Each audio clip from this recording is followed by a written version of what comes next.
বয়সে এখানে কি করতে এসছো? গীতা পাঠ করতে। হ্যাঁ, এই বয়সে কি কেউ গীতা পাঠ করে?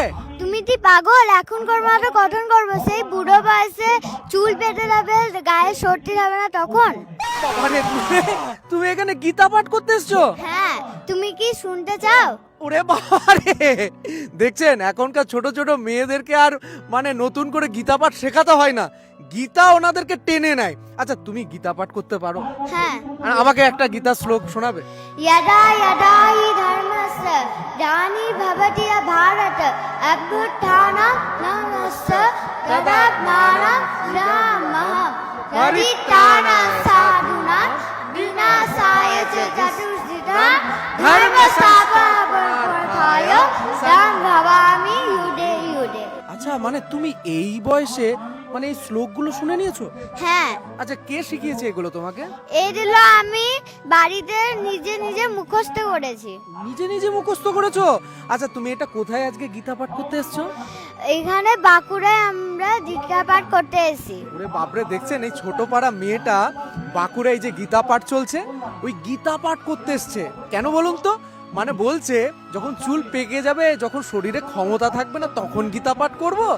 আচ্ছা, তুমি এগুলো প্রত্যেকটা এই বুড়ো বুড়ো মানুষদের যারা ছোকরা তাদেরকে বলবে যে তাদের গীতা পাঠ করতে হবে? হ্যাঁ, আমি সবাইকে বলবো যে গীতা পাঠ করা সবারই উচিত।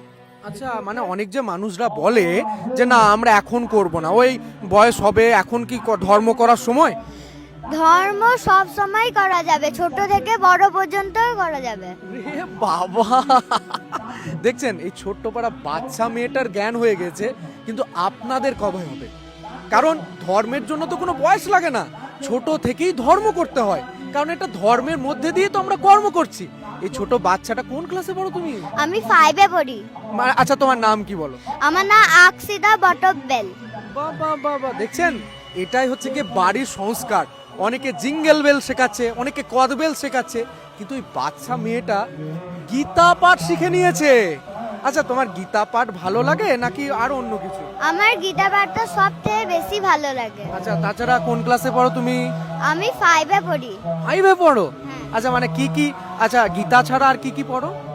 গীতা দ্বারা বাংলা, ইংরেজি, অঙ্ক, পরিবেশ, শাস্ত্র সাহিত্যা, ভাষা পাঠ আর এমনি এক্সট্রা কয়েকটা বই পড়ি।